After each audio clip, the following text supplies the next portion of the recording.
All right. Good evening, everybody. Monday evening. This is the Fantasy Sports Boss Fantasy Football Live Show.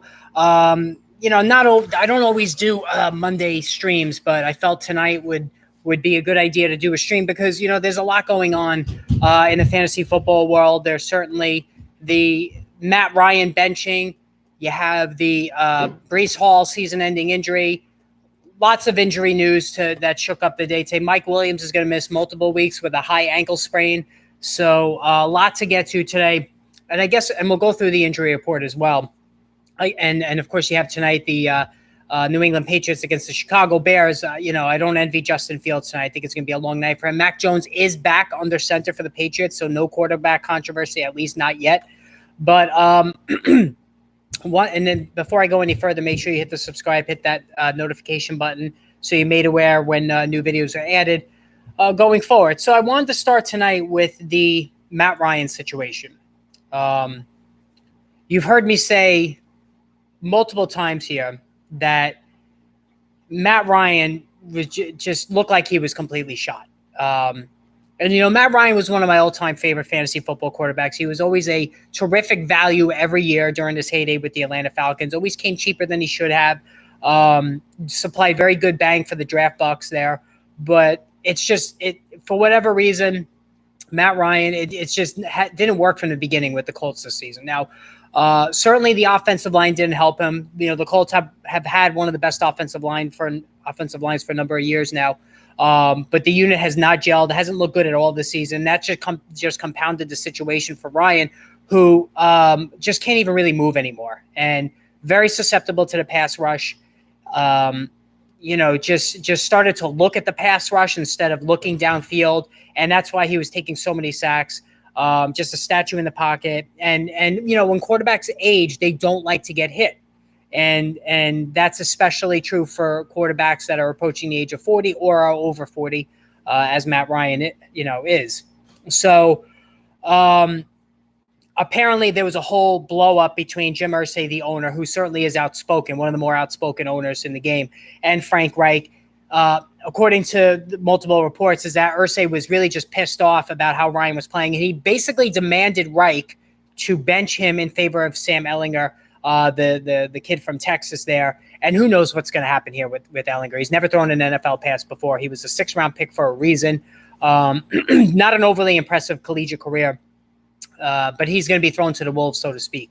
I guess the one thing you could say is that Ehlinger can move. He's got good speed. So with the Colts offensive line struggling the way it has, maybe that will help keep plays alive a little bit. But, it's a sad situation for Matt Ryan. Like I said, he's been a very good, underrated player. If he would have won that Super Bowl against the Patriots, he was a borderline Hall of Famer for me, in my opinion. But listen, he was shot. That's simple as that. He absolutely was shot. The arm strength wasn't there. Couldn't move any longer, taking so many sacks, turning the ball over. I mean, it's just ridiculous how many interceptions, how many fumbles. So you almost understand the move. But there was finality added to it. It was, okay, we're going to go with Ehlinger for the rest of the season. And that's a very telling statement because, you don't have to say that. You can just be like, all right, we're going to give Ehlinger a shot and just leave it open to maybe reinserting Ryan if Ehlinger struggles, which he very well could. That definitely could happen. But listen, it was a stacked roster, as Prince just said.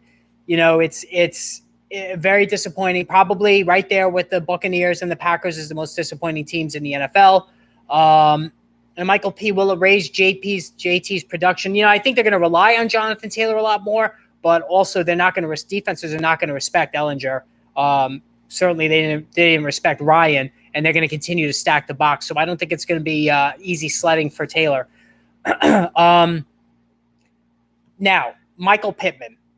I was invested with Michael Pittman in one of my leagues. And in the earlier video that I posted today, I told you all, you got to get out for Michael Pittman. His touchdown, he's only got one touchdown this season. That came in week 1.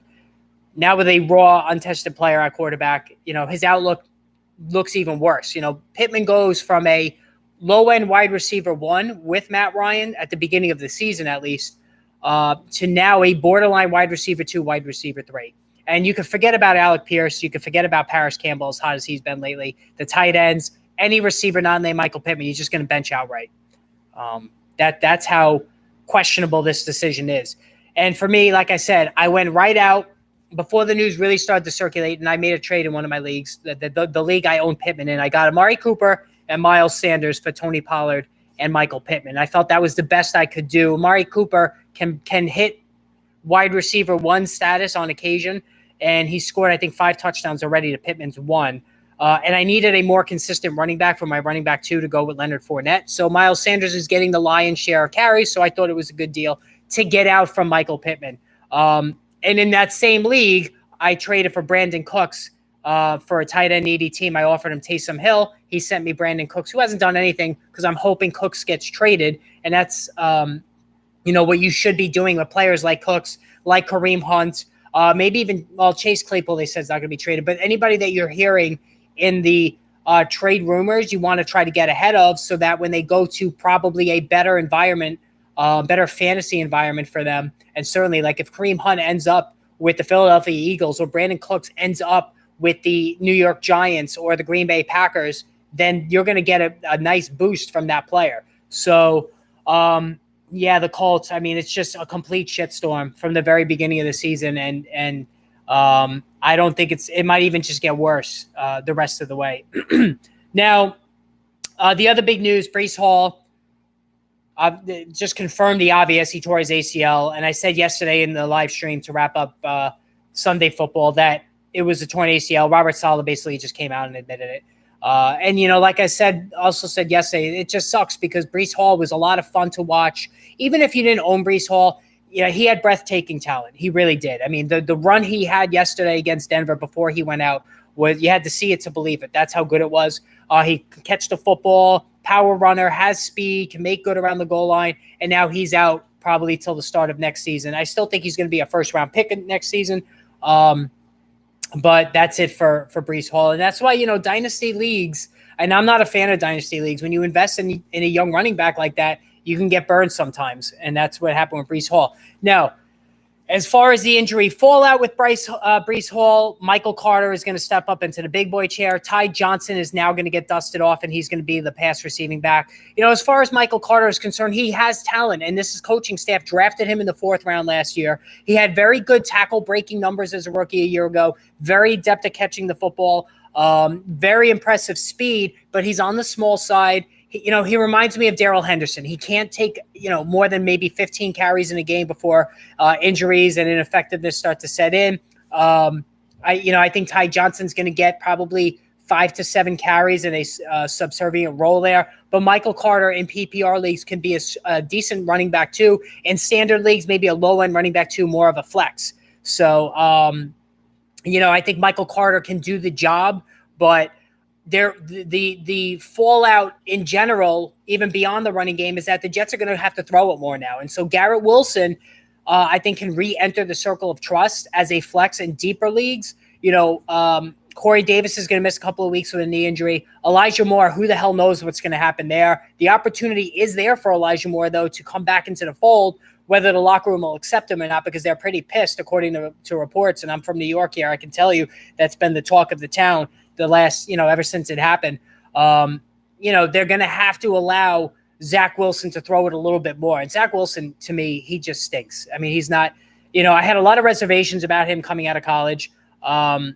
He didn't have a high level of competition that he faced in college at BYU. He only started for 1 year. Quarterbacks that start only 1 year in college don't do well in the NFL generally. Sam Darnold, 1 year in college starting, didn't do well in the NFL, hasn't done well in the NFL. Mark Sanchez, I hate to pick on the Jets, but you think the Jets would have learned their lesson with 1 year starters. Mark Sanchez, he had that early flurry, but it was almost like the same situation. The Jets leaned on Thomas Jones in a running game and a great offensive line and a great defense and just kind of hid Mark Sanchez, and they went to a couple of AFC championship games.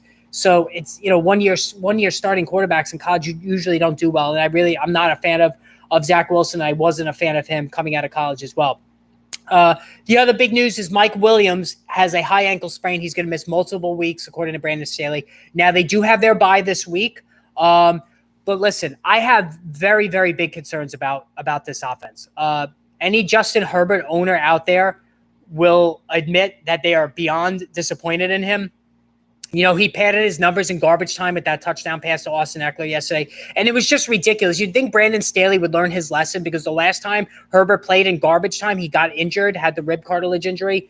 And, he has these guys out there when the game is over and you're just asking for trouble. So, be that as it may, Mike Williams is going to be out for multiple weeks. Keenan Allen did not feel great yesterday in his return. He had no burst, according to Allen himself, when he met with reporters today.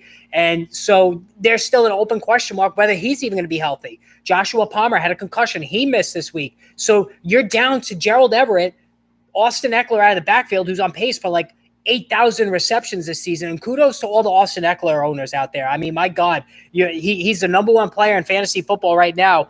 And he is that league winning guy that's going to be on the most winning teams. Last year it was Cooper Kupp. This year it's going to be, at least right now, it's Austin Ekeler who's going to appear on the most league winning teams this season for sure. But I have big reservations right now about Justin Herbert, about the entire offense. Keenan Allen, it's starting to look like a washed season for Allen. That cliff season we talk about, receivers that hit the age of 30, you have to be very careful about. And Keenan Allen, case in point, what we're seeing right now, it's definitely troubling. What's your thoughts on trading Keenan Allen to get Dameon Pierce? I don't think you're going to get Dameon Pierce for Keenan Allen. Absolutely not. You could try, but I don't think it's going to happen, Michael. I just don't see it. DK Metcalf got good injury news today. He's actually going to try to practice, according to Metcalf, Wednesday. I admire the guts. I don't think he will. There's still a chance he misses a game, but the fact that he was carted off and ruled out right away gave me pause that there was a potential problem here. But it looks like that Metcalf has avoided the worst, and this renaissance offense in Seattle. And, Frank Amarante, who I follow on Twitter, he's a very knowledgeable fantasy football guy. I remember kudos to him in the summer saying, this Seattle team has good offensive players. Kenneth Walker, Tyler Lockett, DK Metcalf. They have a semi-decent defense, at least a defensive line, not a secondary. And Geno Smith has an opportunity to kind of save his career, and he has saved his career. Geno Smith has been very good in a year where the second and third tier of fantasy quarterback have completely shit the bed, whether it's Matthew Stafford, whether it's Tom Brady, Justin Herbert. Derek Carr has not been impressive with all the new toys he has. Other than Jalen Hurts, Josh Allen, and, even Lamar Jackson lately has not looked good as well. It's been really bad for the quarterbacks in fantasy football this season. Like, it really has been that bad. So just a lot of chaos this year. I'm not liking the way a lot of these offenses look right now, for sure. What was the other thing I wanted to get to? The other injuries. So, all right, Gus Edwards was limited Monday on their practice report. So the Ravens are going to be playing the Buccaneers Thursday. This is an opportunity for Lamar Jackson to get his ass in gear and get his season back on track. Only 16 pass attempts. I think it was by design. The Cleveland Browns defensive line kind of had a field day with the suddenly shaky Baltimore offensive line. And honestly, I haven't seen so many poor offensive lines in a really long time. And just by gauging the comments, yesterday was a completely just ridiculously bad week for a lot of people in fantasy football. It really was that bad, that chaotic. I told you about that team that I had that scored 81 collective points with studs all up and down the roster. And I actually might win because my opponent has 66 points going into tonight with just Khalil Herbert left. Higher running back waiver priority, Gus or Carter? Standard league, Gus. PPR league, Carter. That's how I would answer that, Anthony. All right, so Deebo Samuel had strained his hamstring against the Chiefs. He's considered day-to-day. He played 86% of the snaps. It's something we have to watch. But here's the thing with Deebo Samuel. I wanted to talk about this as well. I warned you during the summer to steer clear of Deebo Samuel. He was going as a late second-round draft pick, which was way too rich for me. He scored a lot of touchdowns last year, but his touchdown percentage per touch was in outlier territory. It was just not going to be repeated. And add in the fact that you had Trey Lance starting the season at quarterback, who had a rapport already with Brandon Ayuk. You had George Kittle around as well. They were going to be a run-heavy unit with Lance under center, and Lance likes to throw it deep. Samuel, of course, does his work at or not that far down the line of scrimmage. And those were, and also the fact that Samuel always gets injured. He's going back to college. Samuel's always had problems with injuries. So I told you to steer clear of him. Now, even after Trey Lance got hurt, Jimmy Garoppolo comes in. Brandon Ayuk is having a monster season that nobody's talking about this year. And now you add in the fact that Christian McCaffrey has come into town. So a couple of things now. Deebo Samuel is not going to be running the football anymore. This is going to be all Christian McCaffrey with some Jeff Wilson and eventually Elijah Mitchell sprinkled in. There is no reason for them to use Deebo as a runner. So that takes that part out of the equation from his statistical output. Then you have Ayuk having a monster season. You have George Kittle, who's really taken off the last couple of weeks. You have Christian McCaffrey now, who's going to be coming out of the backfield and catching a lot of those short to intermediate throws that made Deebo so dangerous last year. So all of a sudden, Deebo looks like the fourth option on offense. So if you are a Deebo Samuel owner, try to trade him now. I mean, he's still going to have a blow-up week every now and again, but all that competition for targets, Christian McCaffrey's arrival is bad news for Samuel. I think you need to try to trade him now before the things, things get worse. Can I survive with Geno Smith rest of season, or do I need to trade? You know what? You can survive with Geno Smith. Who are you going to trade for? Aaron Rodgers, Tom Brady, Matthew Stafford, Justin Herbert. They all have been playing horribly this season. You could even survive, dare I say it, with Daniel Jones. Daniel Jones right now looks like a Josh Allen light.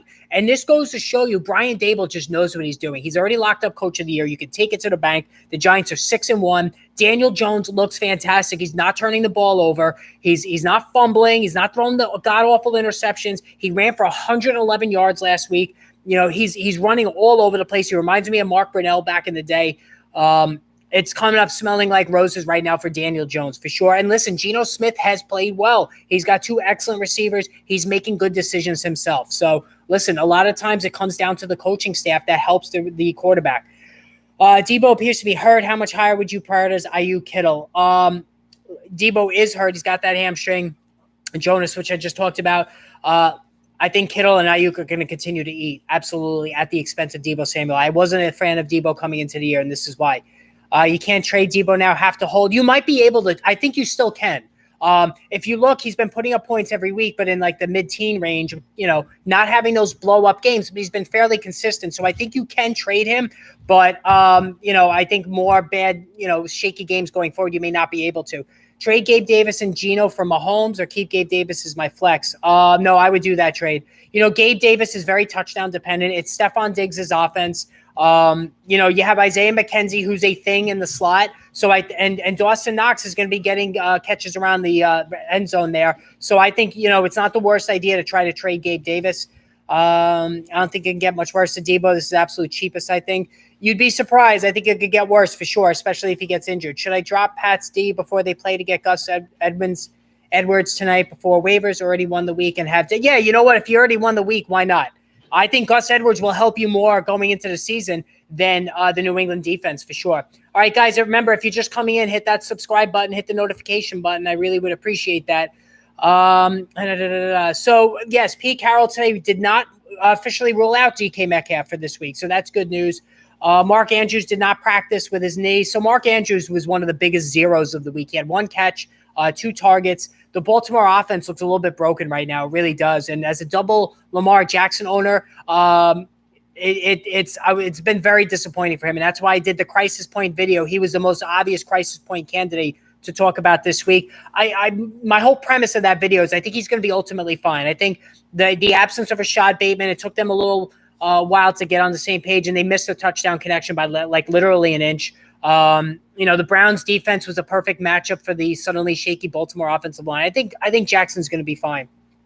Should I drop? Yeah, I did read that. I'm sorry, Reggie. Will Gus Edwards and Donta Foreman be valuable rest of the season? Gus Edwards will definitely be valuable. Donta Foreman, he showed when he was with Tennessee that he's got some underrated speed, and he showed it yesterday. I think Chuba Hubbard, he got injured, but it looks like he's going to be fine.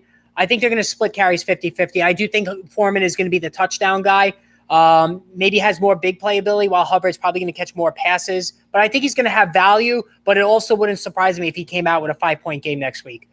Gus has knee issue, just popped up as questionable. Yeah, I saw that, let me see here. They limited on Monday. I don't think it's a big deal. They didn't. If this was an estimate, they didn't practice today because they have the Thursday game. If he doesn't practice tomorrow, then I'll be a little bit more concerned about Gus Edwards. My league doesn't trade worth a crap. Who on waivers besides Gus Edwards would you prioritize at running back? Michael Carter for sure. And saw your video on Kareem Hunt, a scale 1 to 10, show you how likely he'll be traded. Listen, Kareem Hunt should be traded. I'm going to call it like a 7 or an 8. They have D'Ernest Johnson. Like, there is no need for them to hold on. It's a bad asset allocation by the Browns. We're in an era in football where the running back is really not as prioritized as it was maybe 10 years ago, back in the even 15, 20 years ago, Barry Sanders, Emmitt Smith era. There's no need for them to have all three of them. If they can get a 4th-round pick for Kareem Hunt, which I think they could, that would really help them. Kareem Hunt's going to be a free agent at the end of the season. If he goes to the Eagles, he's going to absolutely bomb out there. So, ball out, excuse me, not bomb out. So I think you should definitely prioritize Kareem Hunt if he is on waivers. And that really sucks that you have a league that doesn't trade because, trading is like the best part of fantasy football. If you have a league that doesn't trade, that, maybe try to find a new league. They literally just said Debo had a hamstring. Yeah, I saw that. He has a hamstring injury. It's very early in the week. You don't worry about injuries until they miss Thursday practice. Thursday practice is that line of demarcation for me that you really have to start worrying about the availability during the weekend. Which wide receiver most likely traded, Claypool, Moore, or Cooks?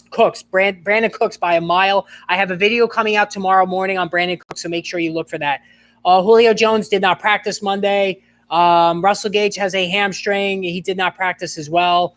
I mean, listen, the Tampa Bay Buccaneers, I mean, holy shit. I'm a Fournette owner. I'm a Godwin owner in both of my leagues. I double dipped on both. I'm a little concerned that Rachaad White got a little bit more run, more snap share than usual. Is Todd Bowles starting to get a little down on Leonard Fournette? Maybe. The offensive line really did not help Fournette at all in that game. So I don't think you could blame him too much. Brady's throwing it a lot. You still like to see that they're throwing it as much as they are. He's throwing it a lot around the end zone. Chris Godwin hasn't scored. I mean, that's a problem. Mike Evans had one of the worst drops you're ever going to see in that game. So, it just hasn't gone good for Tampa. Has Brady finally, reached the end in terms of his, he's obviously he's distracted, but physically, is he done? I don't know. He's going to continue to pepper Chris Godwin. Like I said, this Thursday is going to be the key game. I think both teams can get on track and start getting those offenses going again. There's just too many weapons in Tampa for this not to work. I just refuse to believe it, at least at this point. How many times a week you go live? Good info. Oh, Jonas, thank you. I appreciate that. I go live Mondays, Wednesdays, Friday, and Sunday. I think I'm going to start going maybe an extra day as well. It's definitely Monday, Wednesday, Friday, and Sunday. Those are the 4 days I usually go live.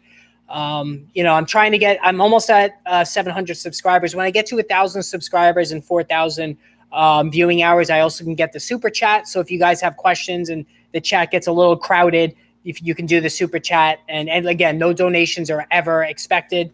I appreciate whatever you guys give. It's certainly never expected, but that'll make it easier for me to see your questions as well. Hit the like button. Yes, thank you, JL, for telling him to hit the like button. I really appreciate that. Will Swift be good when back, and will he ever come back? All right, so DeAndre Swift is a real frustrating riddle for me. I mean, on talent alone, there's probably only a handful of running backs in the entire NFL that are as good or as talented as DeAndre Swift. He can catch the ball. He can run. He's a home run hitter. He can break tackles. He can do it all except stay healthy.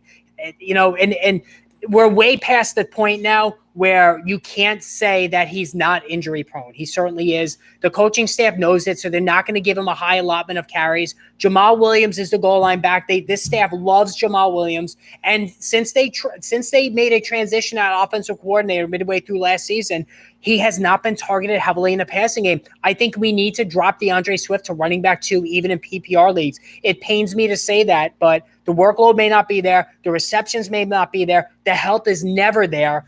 Goal line is not going to be there. So what are you left with? 15 carries, 3 or 4 catches, no goal line work. Very disappointing for sure with DeAndre Swift. All right, Mike Evans has an ankle issue. He's on the Monday report. Mike Evans always plays through injuries. I'm not worried about him. What were some of the other ones here? I'm just going through the injury report. No decision yet on Andy Dalton or Jameis Winston for week 8. If you're an Alvin Kamara owner, you hope that it's going to be Andy Dalton because that really helps. He throws the ball underneath to Kamara quite often, and that jives with his PPR value. Swift being held together by duct tape. Yeah, Joe, he is right. You are right. He is being held by duct tape for sure. Cam Akers still has not traded yet. I don't remember a trade deadline that has this many named players up for grabs, whether it's Claypool, Brandon Cooks. I think Brandon Cooks is absolutely going to get traded. I think Kareem Hunt is going to get traded. Cam Akers needs to get traded, although I don't think there's a robust market for a guy who's just completely shot coming off the Achilles injury. I'm ahead of 5 points, finally beating the league champ after 3 years. I was runner-up last year. I got Monty and Pat Steve left. Bench them to secure dub or roll with them to rack up points. I think you could roll with them. I mean, you're up by 5 points, and I can't see the Chicago Bears, giving you negative points on defense. No way. I think you got to roll with that. Ordinarily, I would say yes, you could bench it. But, I mean, if it was just the Pats D, I would say do it. But you have Monty as well. You know what? How about this? You could bench the Pats D and go with Monty. Unless you have negative points for a fumble return for a touchdown, which most leagues don't, then I think you could roll with Monty. Pick 2 of the rest of the season. Geno, Daniel Jones, Goff. Geno and Jones without question. Jared Goff has morphed back into the Jared Goff who we all can't stand. So that's not even a question for me. Grabbing his elbow. Yeah, Evans is a little bit nicked up, but you know what? Evans, Deontay Johnson, these guys, they always wind up playing. Julio Jones doesn't play. So I respect his durability. Chances of Harris going over 11 points in half PPR. Harris. I say that's probably 40-60 that it will happen. That's a lot of points for a half PPR for a guy who doesn't catch the ball and is quite touchdown dependent. And in his first game back, I don't like your chances with that one, Nigel. 20%. Yeah, I said 40%. I mean, it might even be lower. I'm trying to be kind here. Taysom Hill at QB still not in play. Taysom Hill at QB. I mean, you can't even. I love Taysom Hill. I absolutely love it. I think it's just a great story. A lot of people have trashed it, but I think it's just a fantastic story. All right, Van Jefferson is coming back from injured reserve. He's designated to come back soon. He's intriguing to me. Now I know that Allen Robinson had a good game. Last time out finally. And, I think Allen Robinson could still be helpful the rest of the year. But Van Jefferson in deeper leagues, 5-receiver leagues especially, I think he's certainly a person of interest. Ramondre Stevenson. It's kind of a shame that, I don't want to say it like that. I don't obviously wish ill health on anybody, but it's kind of a shame that Harris is coming back because it comes at the expense of Ramondre Stevenson. And his full breakout, if you will. Amon-Ra St. Brown did not suffer a concussion, so he should be good to go. He's been nicked up lately. The big start to his season is starting to be forgotten just a little bit, sort of like with Lamar Jackson at quarterback. But I think ultimately he's going to be fine. But the Detroit Lions offense just looks like shit right now, and I don't like the way they're playing at all. Do not bench them, get those points for the tiebreaker. Yeah, that was my initial read, Riley, not to bench them because, again, if you're in a tiebreaker situation, points do help. And New England's defense is very strong, and they're going against Chicago. I can't see Chicago scoring more than 20 points. Any stock to Kyren Williams, afraid Rams are completely lost and hungover. Yeah, they are hungover from the Super Bowl. It's the offensive line that's really destroyed the offense for the Rams. Kyren Williams, you should be holding. I'm holding him in one of my leagues. They're very intrigued by him, and they plan to use him heavily, or not heavily, but they plan to have him involved week 1 until he got injured. So with Cam Akers supposedly getting traded, I think you still need to hold on to Kyren Williams because, listen, Kyren Williams, I will say this, when he was at Notre Dame, he caught a lot of passes out of the backfield. He didn't have blazing speed, but he broke tackles. He was an adept runner. I think he was a little underrated coming out of school. So I had him ranked higher in my draft guide, my book that I put out last February. And this year's will be coming out in February as well. And also, guys, for those who don't know, I do an annual fantasy football book that will be coming out probably, it's definitely after the NFL draft, so probably in May sometime. And I'll advertise that. I'll show you guys, when it comes out, what the cover looks like and everything. So that will be available here through the channel, also on Amazon and Barnes & Noble. So we'll discuss that as we move forward there. Why the list Taysom is tight end when he only runs and throws? the reason why they list him as tight end is because the Saints announced in the offseason that they were going to transition him to tight end. And I guess Yahoo just kind of figured, okay, he's not playing quarterback anymore. We have to put him somewhere. If the Saints say they're making him a tight end, we'll make him a tight end. And that's how it happened. But it's definitely a cheat code for sure. That's one of my most viewed videos ever, is the one I put out in the preseason. So, that definitely helped me get the subscription numbers going. Looking like he break. Yeah, definitely the tiebreakers. You want to do that. Taysom at tight end the rest of the season, goal line back that throws and runs and catches. Sign me up. Yeah, it's a little volatile with Taysom Hill. I think he had 10 points, and they all came in the first half in the last game there on Thursday night. But it's fun. It's fun to own Taysom Hill just because of all the ways they're using him, and they're using him more and more. You don't know where it's coming from. If you're an Alvin Kamara owner, you definitely are a little pissed off that all these goal line carries are going to Hill and they're not going to change it because it's working. So the touchdown potential remains very significant on a weekly basis for Taysom Hill. And like I said, I think this is a good story. I think it's a lot of fun to watch.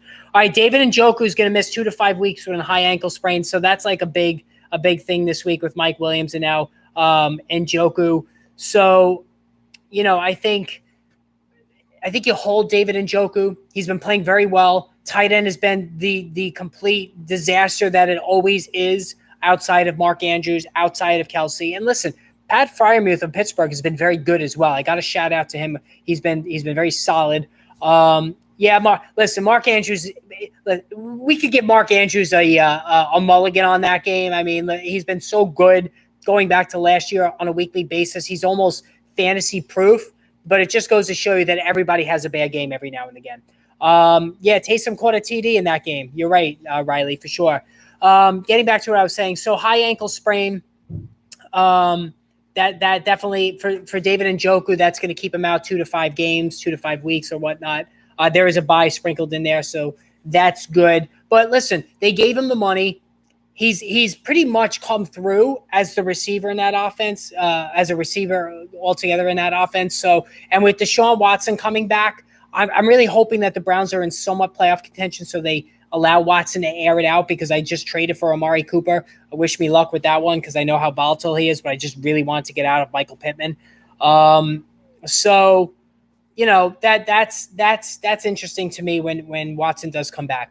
Oh, how about Wan'Dale Robinson, everybody? You're welcome very much. 11 fantasy points in the first half alone. He was being peppered the entire half, and then he got dinged up, and the Jaguars defense also began rolling double coverage to him during the second half. But, yeah, Wan'Dale Robinson, I said he was going to be a thing. He's going to be a thing the rest of the way if he could just stay on the field.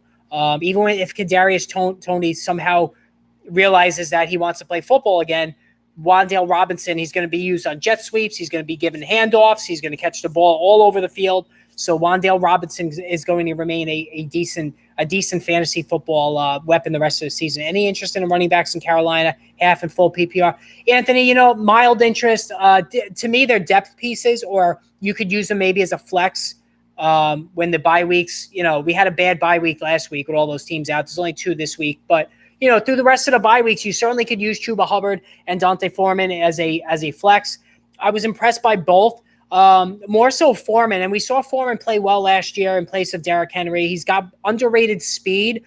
He's going to be the goal line back over Hubbard. I know that Hubbard did score, but I think Foreman can be helpful. If you want to use them as running back twos, I think that's stretching it just a little bit.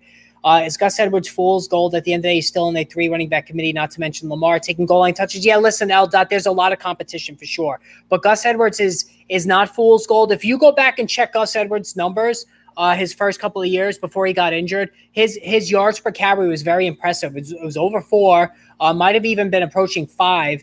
And, I'm firmly a believer in Gus Edwards. Justice Hill got 6 carries. He almost blew the game with the fumble. But Kenyon Drake was completely pushed out of the equation. And I said that. He's not a bell cow back. What he did against the Giants was not sustainable. And that's why I said don't even bother on waivers. But, I understand it's tough sometimes to resist the urge seeing a guy coming off such a big game like that. But, yeah, it really wasn't good there at all. Kenneth Walker, absolute stud. absolute monster. You talk about league winner, that's going to be Kenneth Walker. Austin Eckler, I spoke earlier in the show, is going to be on the most league-winning teams at this point of the season. Kenneth Walker is going to be on quite a few as well. Because when you have a guy sitting on your bench like Ken Walker, and he was there for the taking in quite a few leagues at the start of the season, when you have a guy like that sitting on your bench, and then all of a sudden he becomes a running back one overnight, and you can insert him as a flex if you have two other good running backs already, that really sets your team up to go a long way. That is the biggest difference maker in season in fantasy football, period. You're not going to get that from a quarterback very rarely because there's a lot of decent options on the waiver wire. You don't get that from receiver because most receivers are much more durable than running backs. So the top guys don't get injured. Their replacements are usually not anywhere near as good, whereas backup running backs like an Alexander Mattison and A.J. Dillon, yes, I still believe in him, Tony Pollard, Kenneth Walker, Jeff Wilson that we've seen this season. These guys have ability. They have the opportunity. They have the skills to be a running back one. So when the injury opens up that opportunity, they can just turbo boost your team to the upper echelon of your league. And if they stay healthy, can carry you a long way. That's how good they are. Jonas, thank you for telling everybody hitting the like button. I really appreciate that. Look at Chuba's efficiency for Dante. Chuba's better, especially for PPR. Carolina most likely play from behind a lot. JL, I do see what you're saying. Hubbard was not good, though, last year, taking over for McCaffrey, whereas Foreman was good, taking over for Derrick Henry. It's one game. I'm not going to go crazy about either one of them. I want to see what happens this week. I still think Foreman is will have the more fantasy points the rest of the way. That's just my take on it. I mean, I respect yours 100%, but that's just how I see it. Wan'Dale or Josh Palmer since Mike Williams is out? Well, obviously Wan'Dale this week because Palmer's on a bye. When Mike Williams is out, I would roll Josh Palmer because it's a firm passing offense, whereas the Giants run the ball heavily with Saquon Barkley. That's the only difference there that I would say there. I drafted KW9, dropped him for 2 weeks while he was dealing with hernia, but I was sweating the whole time thinking my league mates would vulture. I'm glad I reclaimed him. Yeah, JL, bad job for your league mates, just letting him rot on there on waivers. He's been unbelievable. So, again, look at Michael Carter now. Michael Carter overnight becomes a significant fantasy football back.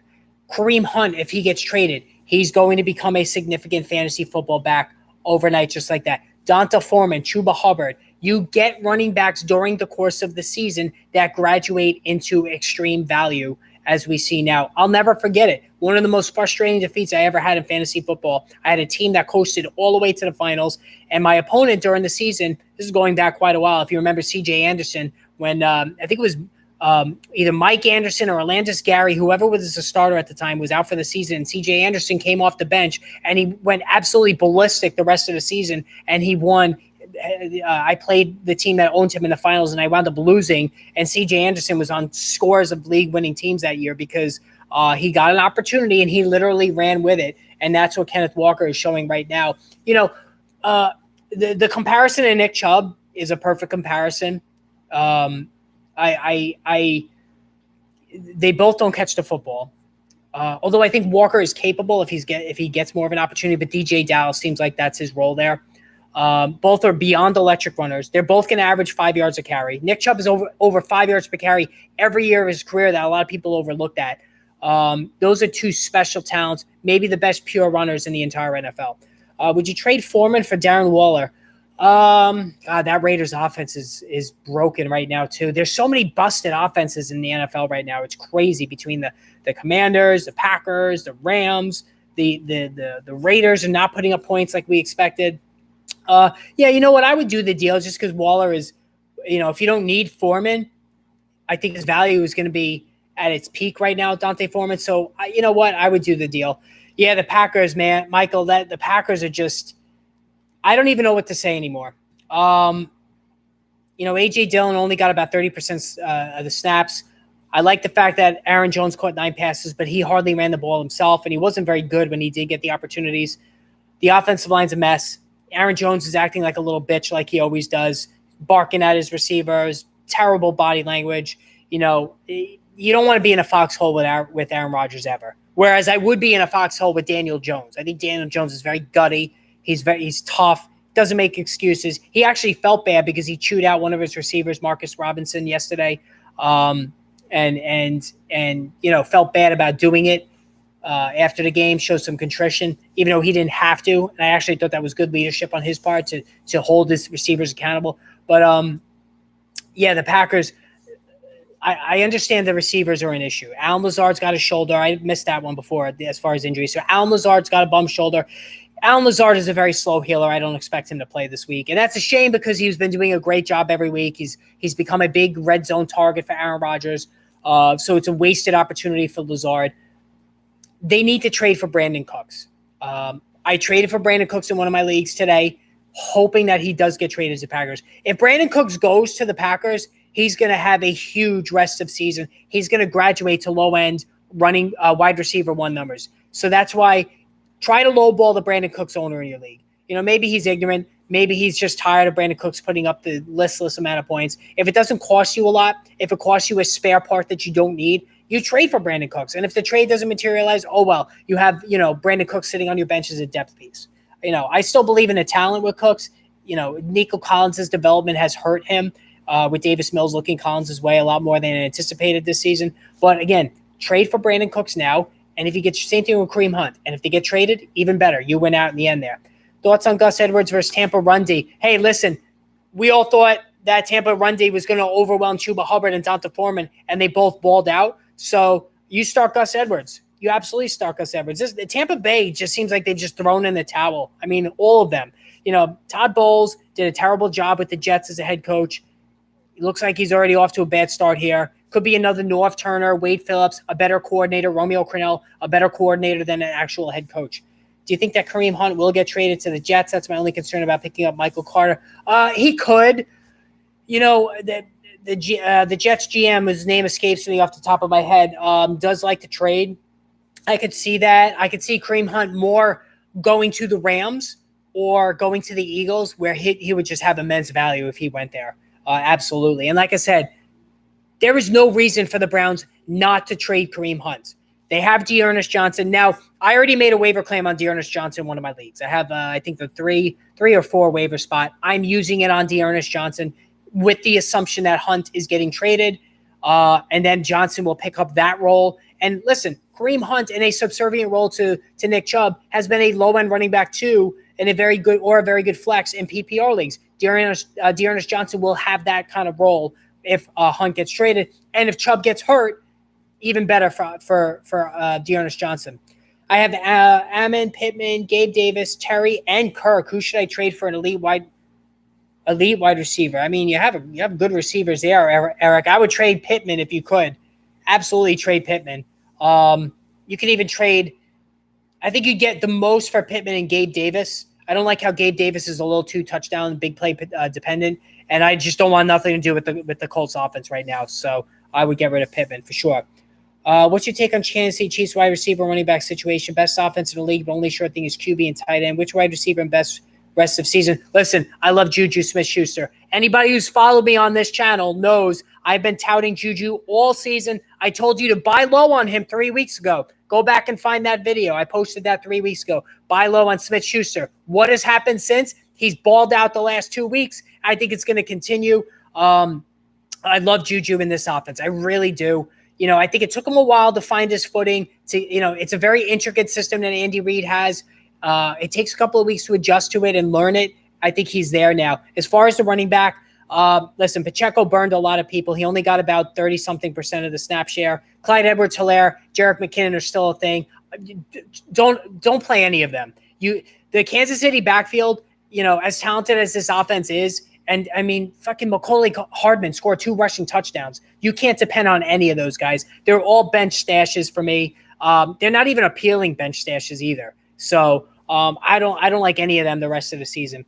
Should I trade Kelsey? No. Deontay and Dotson for Jettis. I don't know who Jettis is. Higbee, Lazard, and Henderson. I had Breece Hall, and I'm hurting. No, Alan Lazard's hurt, first of all. No, I wouldn't do that deal. No, I don't like Higbee. I know Higbee's getting a lot of targets, but I with Van Jefferson coming back as well, I think Higbee's targets is gonna go. Oh, Justin Jefferson. Okay, well that changes the equation. Kelsey, Deontay. I don't like Deontay Johnson. Let's put it that way. I think George Pickens is going to be a major weapon for Kenny Pickett the rest of the season. And listen, there's something to be said about backup quarterbacks and backup receivers, wide receiver threes who develop a chemistry during the summer. We're seeing that now. Pickens is the best receiver now in this offense from a fantasy perspective. So I don't like Deontay Johnson. Hey, listen, if you can get Justin Jefferson, you're trading Kelsey. I mean, I hope you have a good backup tight end. Oh man, that's tough. I love Justin Jefferson. I guess I would do it. Check out Alan Lazard though. That injury scares me a little bit with him, and he's a slow healer. So I don't know if you really want to trade for somebody that's injured. Tyquan Thornton going the ball out tonight. Hey, listen, Tyquan Thornton, they definitely reach for. The New England Patriots are like the Raiders. They reach for players they like. Critics be damned. Tyquan Thornton, I had in my draft guide as a 6th-round pick. I think he went in the 2nd round, and to me, he looked like one of those classic all or nothing, Torrey Smith, Marquez Valdez-Scantling kind of players. So, and in a New England offense that doesn't pass the ball a lot, that has a very capable Jacoby Myers, that has a very capable Devontae Parker, I don't really like Tyquan Thornton. I'm not a huge fan of him, but I think does he have talent? Yes. Does he have speed to burn? Yes, for sure. But I'm not in love with that offense as a whole, for sure. What was some of the other things? I just want to check my notes here about who else. I'm getting a lot of questions about Dameon Pierce. Dameon Pierce is going to be fine. I know you don't typically want to have guys, running backs on bad teams. It's usually not great. Although look at Christian McCaffrey, but Pierce is catching passes. He's running the ball well. Now that the Texans realize how foolish they were to give Rex Burkhead all that work right out of the gate, I think it's certainly working now with Dameon Pierce. I'm fine with him the rest of the season, so I don't really have any concerns about him. Traded Gus and Boyd for Aaron Jones. Win. Standard. Yes, that definitely is a win. I love Aaron Jones. I love him more than anybody. I think he's just a great player. If he was on any other team, he could be a top running back overall for sure. How about Tyler Boyd? I mean, I think T. Higgins and Chase are still quite a bit ahead of him in that target pecking order. It was just a perfect storm for everybody to eat, including Higgins, who caught 5 passes for 93 yards. People, he almost went for 100 yards while Boyd and Chase, kind of went off ahead of him. I think Boyd is still the clear wide receiver 3, week 7 notwithstanding. And I don't think there's any concern about T. Higgins, who I absolutely love, and I think always is severely underrated because of how much pop that Jamar Chase gets. So, I'm not worried about him at all. 3 of my wide receivers are hurt: Lazard, Debo, and Wandale. But I think it's minor injuries, at least with Debo and Wandale. I'm running out of roster space. Would you cut Elijah Mitchell due to CMC and pick up wide receiver? Wow, you have Juju, Moore, and Boyd are all available. I'd pick up all 3 of them. I absolutely would drop Mitchell. Hell, I would even drop Wandale Robinson to pick up Juju and DJ Moore. Well, yeah, no, I think I would. I mean, I love Juju Smith-Schuster. I can't believe he's available in your league. That's just crazy to me. Would you? How would you rate my starters full PPR? Trevor Lawrence. I love Trevor Lawrence's talent. I really do. Just don't like the way the offense is running right now. Eckler, league winner. Swift, disappointing. Overdrafted now, it looks like, too. Amon-Ra St. Brown, he's going to be just fine when he's on the field. Pittman, his value goes right into the gutter. Davis, big play dependent. Freiermuth has been great. Daniel Carson's fine. Colts D, yeah, up and down, but the Colts D overall, I think will be fine. Juju Dynasty trade value. He's approaching. Well, you know what? He's not approaching. I think he's like 27. He's younger than He's been around for a while, it seems like, but he's still in his 20s. I think he's okay. Correct me if I'm wrong. I think it's a 1-year deal with the Chiefs. That's the only thing I'm concerned about in terms of his dynasty value. I can't believe that they're available. Yeah, I can't believe they're available too, Eldot. D'Ernest Johnson getting traded? No, it looks like Kareem Hunt's getting traded, which will open up the backup role for D'Ernest Johnson, where he's going to eat really well, I think, playing that Kareem Hunt role in the offense for sure. So I'm definitely a D'Ernest Johnson fan, and I think he's going to be I think he's definitely going to have value the rest of the season for sure. All right, guys, I'm going to end it here. Good stream. We almost did a good hour here. I might go on live tomorrow. So, again, hit that notification button so you're made aware. I want you all to have a good night, and we will chat tomorrow. Take care, everybody.